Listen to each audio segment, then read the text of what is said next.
Welcome to the Run Lift Mom podcast, where we're talking about running, lifting, and momming, not necessarily in that order. And this is a very special edition of the Run Lift Mom podcast because it is an audio journal.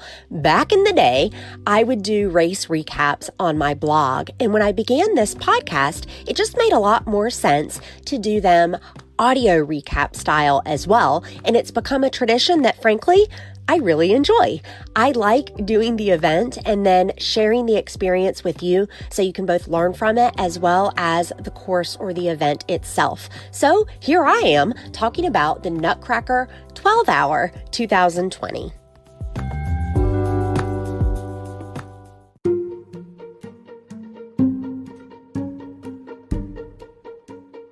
It is Friday, December 11th, the day before the Nutcracker Endurance Races 2020. I am once again doing the 12-hour race. Yes, it is a race that I said I was never going to do again, but here's why I'm doing it. 2020. Yep, that's right. 2020 has been bananas, and my 100-mile race that I had scheduled for March ended up being a virtual event. So like all spring long, I was training for that 100, foregoing a lot of the local 5Ks, 10Ks, that kind of thing, and I never ended up racing. This is not a political episode or podcast, but I mean, numbers here have not been pretty, and we have our household to think of, so I just haven't had an experience that was in person with running. I've had a lot of really great virtual experiences. I want to run in person. I want a race this year. And so that's why I'm doing this race. I have done a traditional race training plan.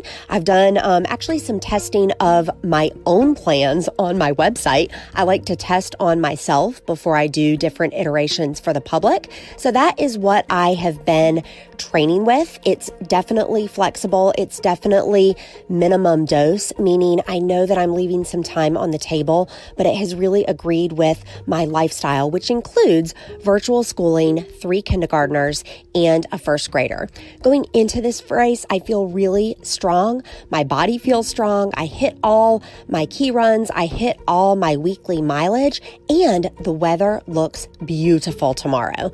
If you heard last year's recap, and I will link to it in the show notes, it rained for the first 3 hours of the race. I mean, the first 3 hours, it was a downpour. And so the fact that I'm looking at the weather and it looks great, like it looks like it's going to be 40s to begin, but then get all the way up to 70 degrees in December. You gotta love the South. I'm really looking forward to a great day. I know quite a few friends that will be out there as well. And quite honestly, I'm just eager to get out there.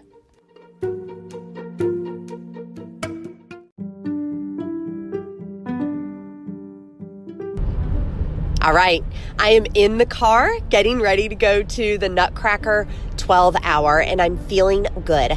I slept well last night. I'm right on schedule, and the schedule is interesting this morning in that I'm not getting there really early to hang out and socialize with other runners and do all the things right there at my drop bag, which is essentially a bag of supplies that will be on the trail. I am getting there with enough time to approach the table one by one and get my bib and get on my way. This is, of course, a pandemic year, and I really want to applaud the race director and organizers here for a job well done. They cut off registration when they could have easily sold more. They are requiring masks everywhere. So you have to have a mask on, like your bib will be taken away if you don't have a mask on at the start, at all of the aid station areas, as you're passing other runners, at the finishing area, in your drop bag area, everywhere. And of course, it's not comfortable to run in a mask, but I can really, really appreciate them making this call and keeping it safe for everyone. Nonetheless, I'll quite literally get there and go. And I figure I've got 12 hours to overthink this, so I'm not going to do it right now. In general, it doesn't have to be an ultra marathon. In general, the only time I ever doubt my training or myself in these race day scenarios, it's when I compare with others. It's when I go on social media and I see somebody else doing the race, or I get there really early and I see somebody else's preparations and they don't look like mine, or they don't look like me. Like, I remember being at my second ever marathon and flipping out, tears flipping out, because everybody else, they all looked like real runners and I didn't feel like a real runner. So I'm trying to not overthink this. I'm just staying in my lane and I'm excited about a great day of running.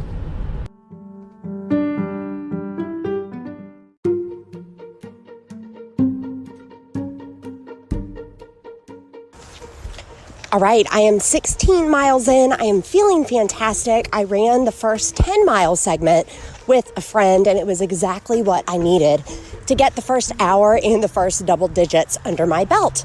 So moving on, we've got beautiful weather, and I'm feeling good.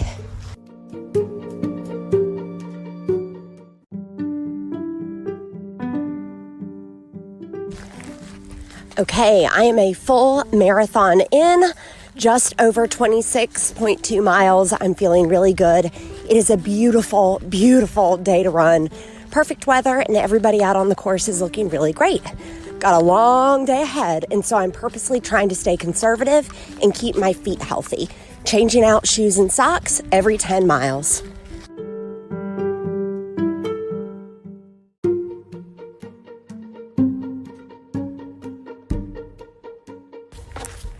All right, here we are about 7 hours in, and I'm a little over 40 miles. So still actually feeling pretty good. Last year, the wheels fell off around mile 50, so I'm trying to keep it steady. I wouldn't say I'm going conservatively anymore, but I feel better than I did last year. Keep it on.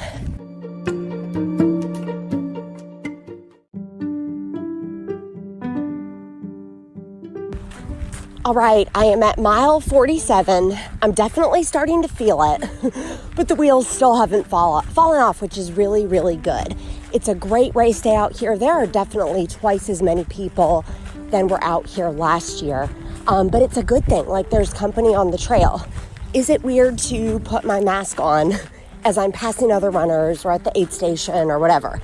Yeah, it's weird, but it's a small price to pay for the ability to run. So yeah, I'm out here for another 4 hours, feeling pretty good, knocking on 50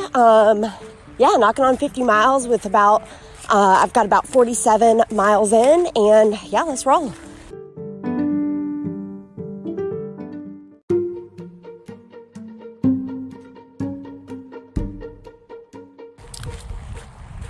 $55. Yeah, so now I'm feeling it pretty hard. But all is well. My feet are healthy. I've been changing socks and shoes. Feeling pretty good. Am I going to beat last year's? Ooh, I don't know, but I'm going to be proud of the effort either way.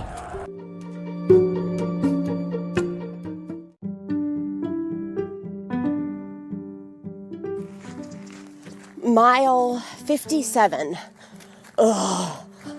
Blech.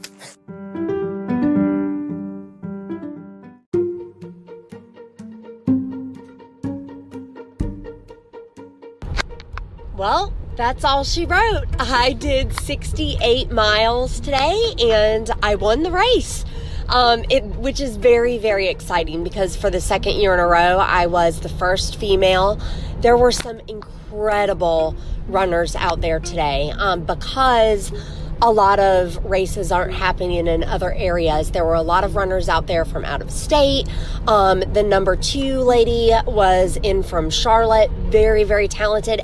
And my friend Sarah, it was her very first ultra. She's done 2 other marathons other than this, and she came in 3rd. So that was really, really cool. I'm feeling great. Look, I was in pain from about, 57 to probably 62 or 3. I was in the pain cave. It was very much pick them up, put them down, pick them up, put them down.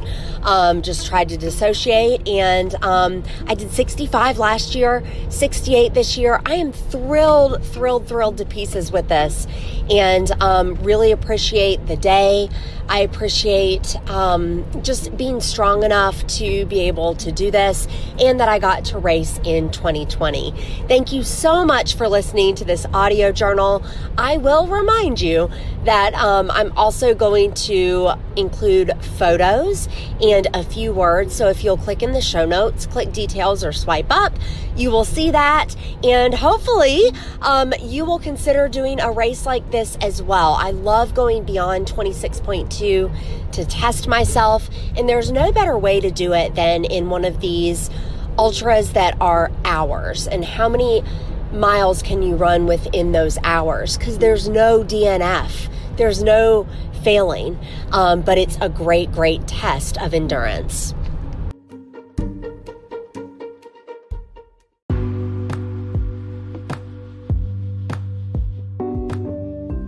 Thank you so much for listening to the Run Lift Mom podcast. I want to let you know that you can swipe up in the podcast player that you're in to see the show notes. That's going to take you to my website, and you're going to get a deep dive on today's show. Cool, huh? You can think of it as a blog post that complements what was covered today with all of the links and resources discussed. Don't forget to check out the podcast partners as well with some really great offers for you. And until I get into your earpiece again, remember, for while bodily training is of some value, godliness is of value in every way, as it holds promise for the present life and also for the life to come. That's from 1 Timothy 4:8, and this has been the Run Lift Mom podcast. Thank you for listening to Run Lift Mom. This show is sponsored by